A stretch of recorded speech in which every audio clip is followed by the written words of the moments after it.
Bloomberg Audio Studios. Podcasts, radio, news. Good morning, I'm Nathan Hager. And I'm Karen Moscow. Here are the stories we're following today. Karen, we are seeing stabilization in the markets this morning, but it follows another sell-off on Wall Street. The numbers are not pretty. Tech stocks experienced their biggest one-day plunge since 2022, erasing $1.1 trillion in market value. Let's get the very latest with Bloomberg's John Tucker. John. And Nathan, Monday's market plunge came as the Trump administration warns of a period of transition and detox for the economy.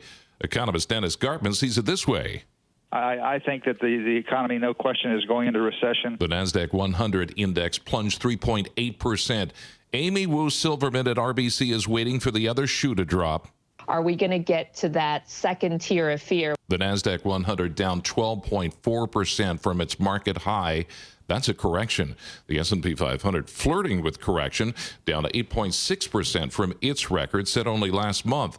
Max Wasserman at Miramar Capital says investors are still trying to gauge the impact of the Trump trade war. In the meantime, an uncertainty, who wants to pay 30, 40 times for these tech earnings right now? The Bloomberg Magnificent 7 Index, an equal-weighted gauge of the biggest U.S. tech stocks, tumbled 5.4% to bring its rout from a December record to more than 20%. Tesla alone tumbled 15%, widening its loss this year to 45%, while NVIDIA lost 5.1%. That has erased more than $1 trillion in market value in just 2 months.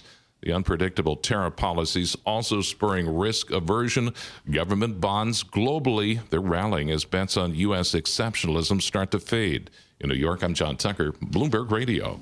All right, John, thank you. Well, we are seeing the fallout from the recent U.S. stock sell-off. Citigroup is downgrading its view on U.S. equities while upgrading China to overweight, citing attractive valuations, government support for the tech sector, and a technology breakthrough. The divergence in outlook between the U.S. and China is growing, with Chinese equities performing well this year, while U.S. equities have lost 4.5% so far this year.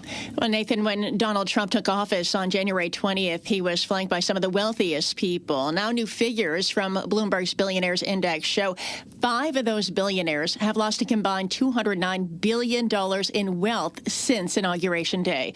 Elon Musk has been hit the hardest, losing some $148 billion. Amazon founder Jeff Bezos is down $29 billion. Google co-founder Sergey Brin is worse off by $22 billion, while Mark Zuckerberg and LVMH boss Bernard Arnault are both down $5 billion.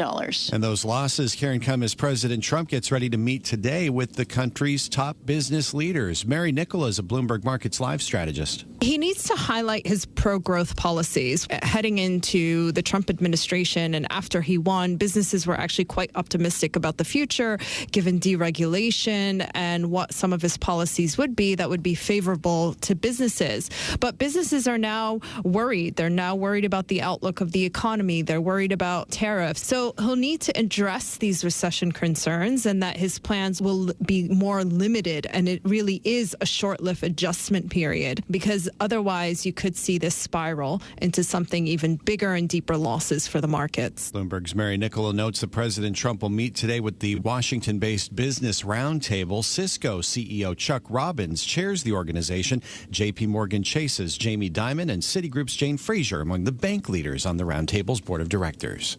Nathan, now let's get to the latest on the war in Ukraine. Russia says it shot down 337 Ukrainian drones overnight, including 74 aimed at the capital, Moscow. It appears to be the largest attack on Russian territory in the 3-year war, and it comes as Ukrainian officials meet with the U.S. and Saudi Arabia to discuss ways to end the conflict. Again, those talks are underway right now, but Bloomberg's Greg Sullivan reports the U.S. is downplaying anything major coming out of this meeting. We saw Secretary of State Marco Rubio come out and say, look, we're not looking for a major breakthrough here. The U.S. is basically in a position where it's listening, trying to see what's possible, especially in terms of concessions. He did say that he expects concessions from both sides, and that could include territorial concessions from Ukraine, which will be quite hard for them to swallow.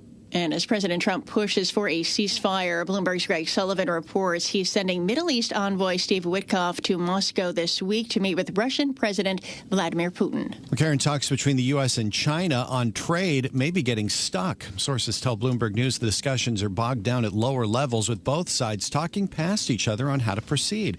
Officials in Beijing say the U.S. has not given detailed steps on what it needs to do about fentanyl to have tariffs lifted.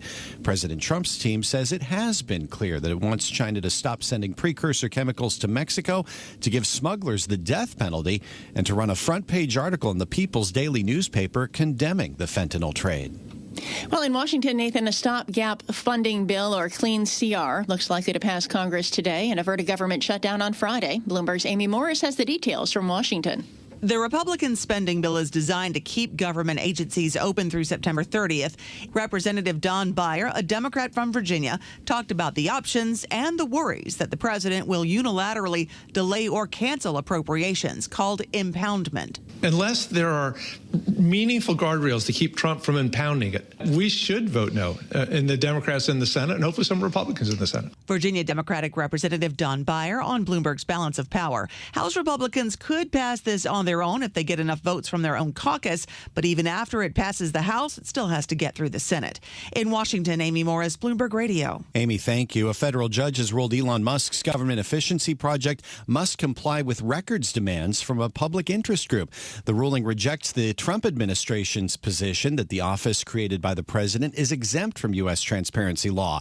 The decision would mean the Department of Government Efficiency is required to disclose emails, memos, notes, and other internal records about its operations, staff, and structure.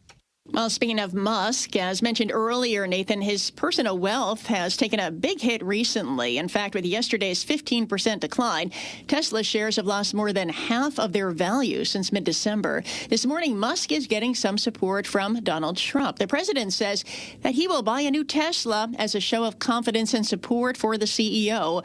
Musk, who is now the face of the president's efforts to cut the size of the U.S. government, responded with a simple thank you on X, and shares of Tesla, they're higher this morning, up more than 4.5%. As for some other stocks on the move this morning, Karen, we're watching shares of Oracle. They are down almost 2%. The company reported disappointing quarterly results and gave a sales and profit forecast for the current quarter that fell short of analyst estimates. Shares of Delta are down almost 10%. The airline cut its profit expectations for the first quarter roughly by half on weakening travel demand. The carrier also said economic volatility and concerns over flight safety have weighed on the U.S. industry in recent weeks. But it's time now for a look at some of the other stories making news in New York and around the world. And for that, we're joined by Bloomberg's Michael Barr. Michael, good morning. Good morning, Karen. A federal judge has temporarily blocked the deportation of Mahmoud Khalil. The pro-Palestinian activist and Columbia University graduate was arrested by ICE agents over the weekend. He helped organize last year's pro-Palestinian protests on the Columbia campus. Meanwhile, hundreds demonstrated in Lower Manhattan Monday to protest Khalil's arrest. Demonstrators say the arrest violates free speech rights and is unconstitutional. At a press conference, Professor Yenin Cohen of Columbia Center's Jewish and Israel Studies compared Khalil's arrest to tactics used to detain Palestinians in Gaza. As an Israeli American, I'm extremely troubled that such practices have been imported to the United States and manifest themselves on our campus. Meanwhile, President Trump said the arrest was in furtherance of his policies against anti-Semitism. Israeli negotiators are in Qatar and restarting talks with Hamas on what phase 2 of the ceasefire agreement will look like. Adi Alexander says his son, Eden, is still being held in Gaza and hopes the negotiators will come to a consensus soon. We have to be back into this bargaining table and keep talking and get everybody out as soon as possible. It comes as Israel has cut off electricity to Gaza.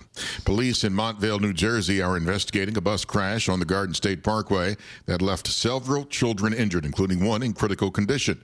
Officials say 31 people were on board. The bus was heading to New York State when it flipped last evening. Global news 24 hours a day and whenever you want it with Bloomberg News Now. I'm Michael Barr, and this is Bloomberg. Karen. All right, Michael Barr, thank you. It's time now for the Bloomberg Sports Update, brought to you by Tri-State Audi. Here's John Stashower. John, good morning. Good morning, Karen. The Yankees' hopes for a second straight American League pennant dealt a severe blow. Garrett Cole will spend today having season-ending Tommy John elbow surgery. He was on the mound last week in Tampa. It didn't go well. He gave up 2 home runs. He had an MRI, then got a second opinion. Now we won't see Cole in a Yankee uniform until sometime in the summer of 2026. The Jets have a new quarterback. It's 26-year-old Justin Fields. Spent 3 years in Chicago this past season with Pittsburgh. Steelers wanted him back. He chose instead to throw passes to his former Ohio State teammate, Garrett Wilson. It may end up being a swap of quarterbacks with the Jets. Fields is replacing Aaron Rodgers. Word is Rodgers could be close to signing with the Steelers. Sam Darnold cashed in on his breakout season in Minnesota, a 3-year, $100 million deal to play QB in Seattle. The Giants still need a quarterback. They did add 3 free agents, and they re-signed wideout Darius Slayton. The Knicks with a quick start in Sacramento. McBride on a heater. Somebody pull out the fire extinguisher. Deuce now with 15. Here comes Deuce McBride. Still has not missed the shot out here tonight. A little give and go, and the Kings have given up 37 here in the first quarter. On NBA TV, the Knicks coasted all night. They beat Sacramento 133-104. 3 Knicks scored more than 20. McBride, Karl Anthony Towns, and OG Anunoby. In Brooklyn, the Nets ended a 7-game losing streak, beat the Lakers 111-108. The Celtics beat the Jazz 114-108. John Stashower, Bloomberg Sports. Karen Nathan. Coast to coast on Bloomberg Radio, nationwide on Sirius XM, and around the world on Bloomberg.com and the Bloomberg Business app. This is Bloomberg Daybreak. Good morning. I'm Nathan Hager, and we are seeing futures bounce back this morning from one of the biggest multi-day sell-offs on Wall Street in years. The S&P 500 just yesterday fell 2.7%, nearing a correction. The tech-heavy NASDAQ is already there, and many analysts are readjusting their bullish views with tariffs and government spending cuts adding to fears that the U.S. could be headed for an economic slowdown. Joining us this morning is Baird investment strategist Ross Mayfield. Ross, good morning. Are you changing your view on this economy?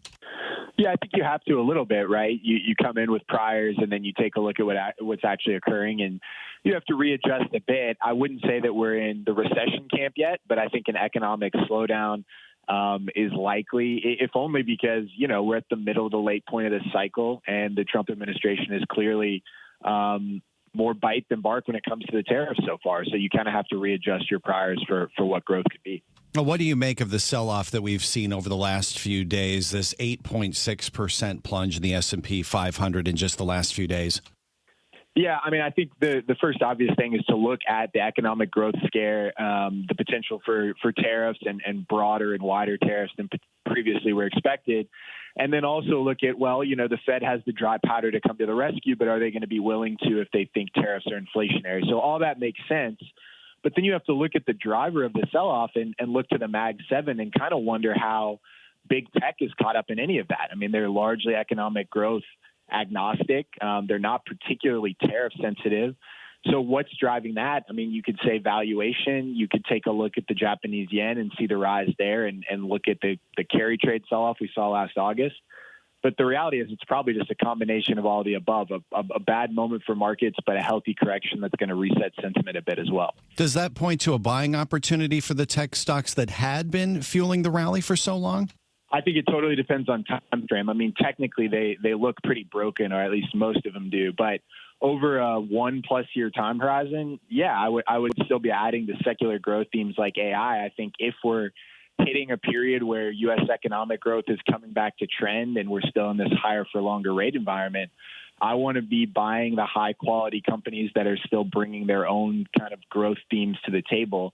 I still very much think AI is one of those over the next half decade plus. You just have to have the time horizon to ride out what could be more weakness in the near term. Talking about timing, we heard from Kevin Hassett over at the White House saying that he expected a negative first quarter with tariffs and President Biden's policies, but he says the second quarter is going to take off with tax cuts. Should investors be pricing that in? I do think that the potential for tax cuts has been pushed to the back burner. The first Trump administration, this calculus was reversed. We got the tax cuts in 2017. Markets had one of the best and kind of calmest years in recent memory. And then 2018 was very volatile on the back of the trade war. I mean, look, if we got to the second quarter and a lot of the trade and tariff policy was at the very least settled, right? I do even think that most companies would be fine with tariffs or some level of import duty if they just knew the rules of the game and then could move on to focus on the things about the Trump administration that they liked so much in the, immediate post-election euphoria, which was deregulation, the potential for tax cuts, lower energy prices. So if we could just get some tariff certainty and move on to the second quarter, I think the market would welcome that for sure. In our last 30 seconds, really interesting call from Citigroup, downgrading U.S. stocks, raising China to overweight. Is that the right call? I mean, that's certainly the momentum trade right now. You've got a lot of momentum behind Europe and China, and you're losing momentum in the U.S. But I still think over a 1+ year time horizon, if you're thinking strategically, U.S. is where the economic growth is. And so far, most of the move up across the seas and at home down is about valuation and not relative earnings growth. So I'd still stay with them. This is Bloomberg Daybreak, your morning podcast on the stories making news from Wall Street to Washington and beyond. Look for us on your podcast feed by 6 a.m. Eastern each morning on Apple, Spotify, or anywhere else you listen. You can also listen live each morning starting at 5 a.m. Wall Street time on Bloomberg 1130 in New York, Bloomberg 99.1 in Washington, Bloomberg 92.9 in Boston, and nationwide on Sirius XM Channel 121. Plus, listen coast to coast on the Bloomberg Business app, now with Apple CarPlay and Android Auto interfaces. And don't forget to subscribe to Bloomberg News Now. It's the latest news whenever you want it, in 5 minutes or less. Search Bloomberg News Now on your favorite podcast platform to stay informed all day long. I'm Karen Moscow. And I'm Nathan Hager. Join us again tomorrow morning for all the news you need to start your day right here on Bloomberg Daybreak.